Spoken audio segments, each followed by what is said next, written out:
Although the idea of a self-propelled armored vehicle had existed for quite some time before, the year 1902 brought forth the first vehicles that can, in hindsight, be described as the first armored cars that were actually built.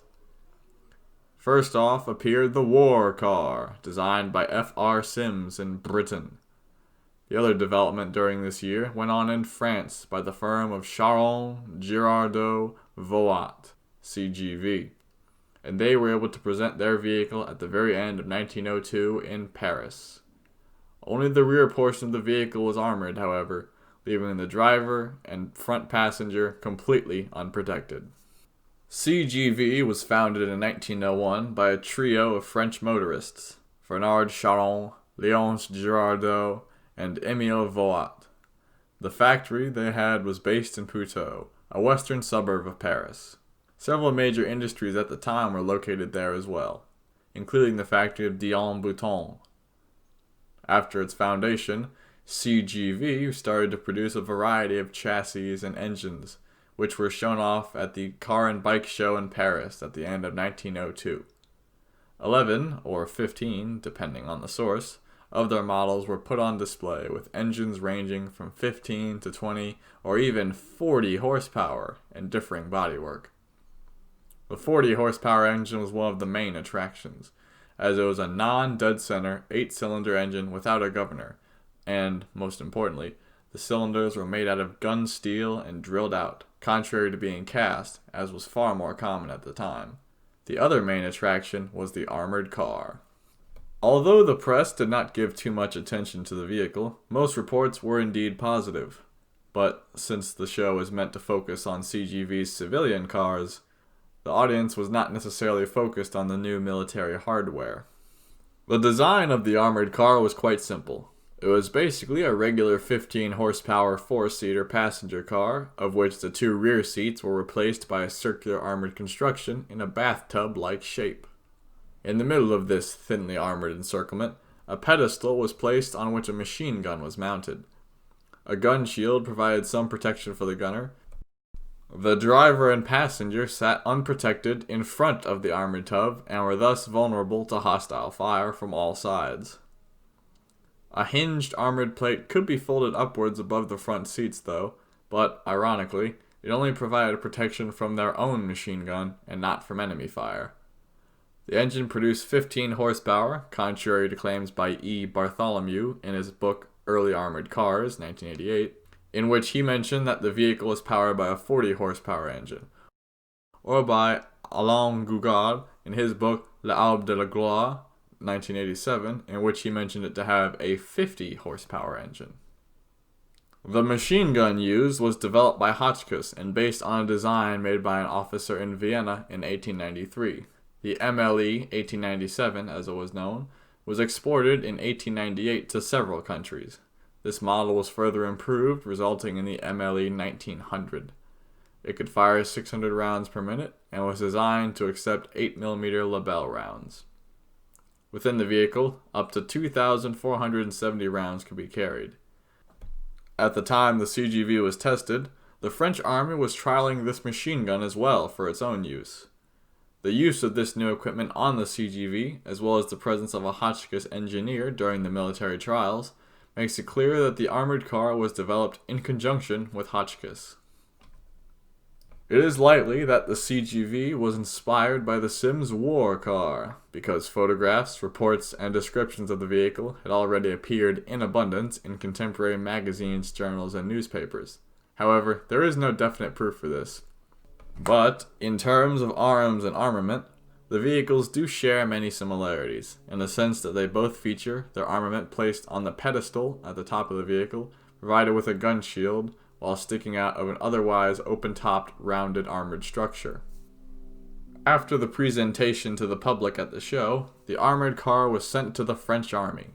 The first military trials took place at Camp de Chalons on June 30th and July 1st, 1903.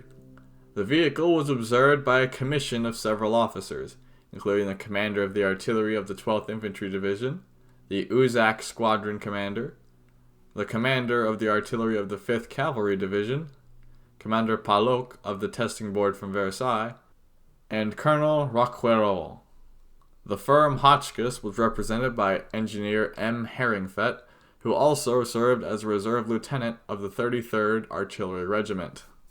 Before the trial even commenced, Hotchkiss noted that they were to build a different vehicle in the future, jointly with CGV again, and that the model should be trialed only as a superficially experimental vehicle, or, said differently, that the idea and core concept of an armored vehicle were to be tested on a tactical level, meanwhile the technical side would be greatly improved with a new vehicle in the near future.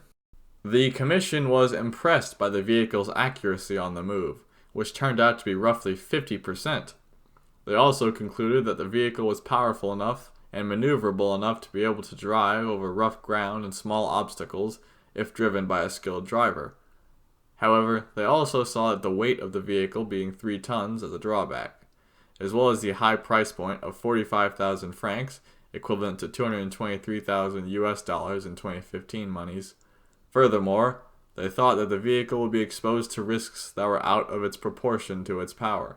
The number of situations in which the vehicle would be useful was thought to be too limited.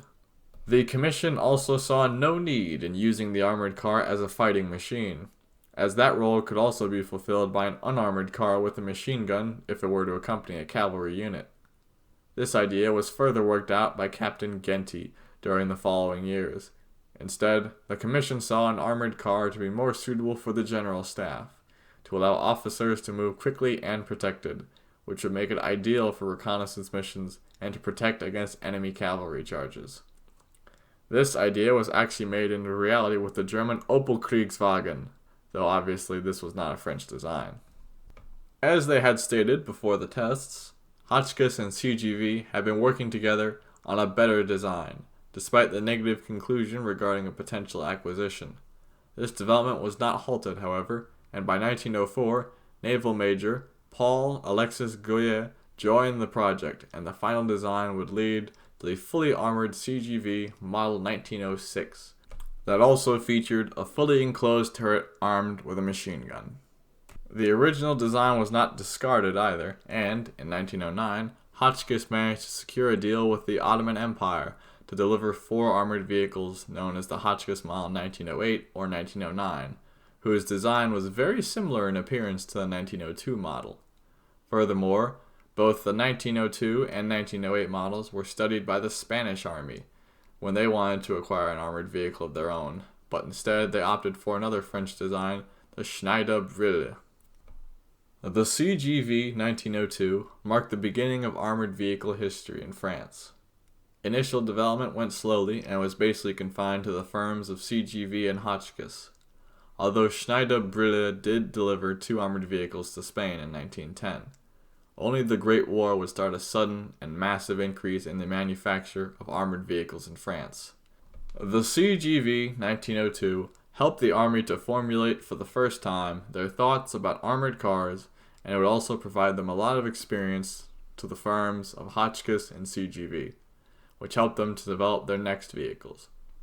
Besides these significant influences, this vehicle also played a minor role in foreign development, but that role would be reserved for its successor, the CGV Model 1906. Well, that's all for this video. This article was written by Leon Dare and voiced and edited by Jim Zawacki. If you'd like to get in contact with us, please hit up our social medias. We've got all the platforms basically, and we also have a Discord for our community, so you can talk to us in real time. And, since you're probably watching this on YouTube, please hit the like button, subscribe button, and all the other buttons too. And if you would like to help us continue to develop and expand, please consider donating on Patreon. All the funds you give will go to helping us make new articles and features for you. Until next time, keep us in your sights.